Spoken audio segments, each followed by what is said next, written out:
Oh, hello everyone, and welcome to another video. Today we're going to be going over Sir Patrick Vallance in today's press conference talking about the new coronavirus variant. He brings up some interesting points, so if you enjoy the video, be sure to give it a like, comment down below, and I'll catch you later. Thanks. Again, the tier decisions are not ones that are for me, but I will say that the evidence on this virus is it spreads easily, it's more transmissible. We absolutely need to make sure we've got the right level of restrictions in place.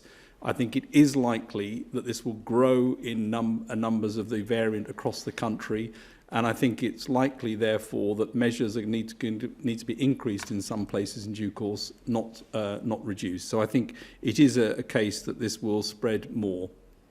To them. On the new variant, NervTag met again today. A lot of work was done over the weekend trying to bring in more groups to look at the problem and to look at the new data that's become available. And that reinforced the view from Friday that this is transmitting more readily, that it doesn't, as far as we can see, alter the course of the disease. And the work, as I've said, in terms of the immune response is ongoing, but there's no reason at the moment to suspect that there's a change there. So those data will come out and NervTag minutes will be published, but the conclusion was that the experts have high confidence in the fact that this is transmitting more readily. And that, again, reinforces the point that it's important to get ahead of this and to make sure that the tiering system is adequate to stop things going, not to watch it and react in retrospect. And given that we're entering a period of inevitable mixing, I think there will be some increases in numbers over the next few weeks. The existing strain.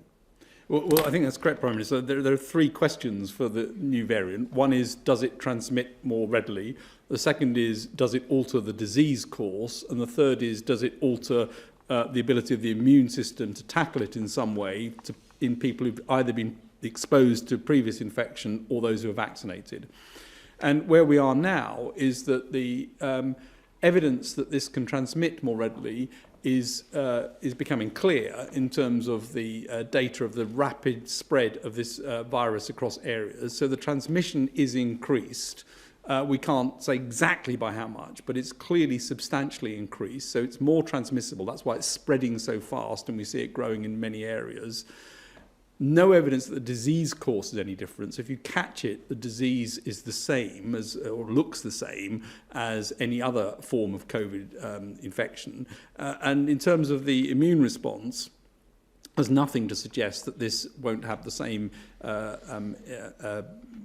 susceptibility to antibody attack from vaccine or pre-existing infection as any other form. So no, at the moment, the vaccine looks as though it should be as effective, and that's obviously being looked at. I think local directors of public health clearly have got the role to make sure their local population is looked after, and they're doing a fantastic job, and therefore they need to make decisions that they need to make in order to do that.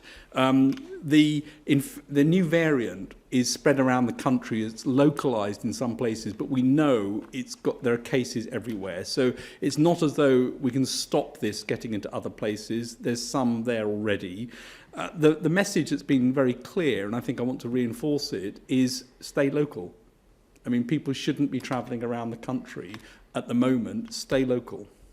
New variants around the country, it's in very high proportion of cases in London, the South East and East, but it is present in other places as well.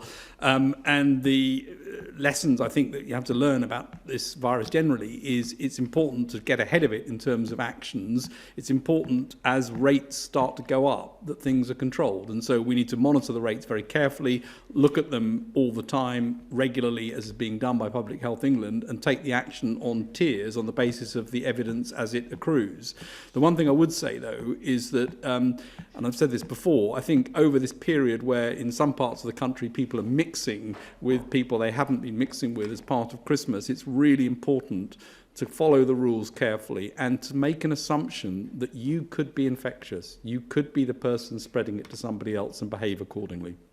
The doubling time of this infection with the new variant is quite fast. It is more transmissible. It does require more action in order to keep it down, and that's why Tier 4 is important.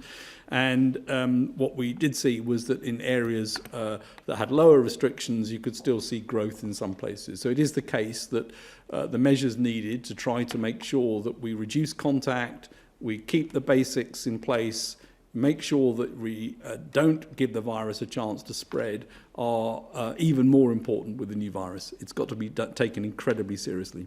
Not because, again, just to re-emphasize, not because the virus itself gives a more severe illness, but just because it spreads more rapidly.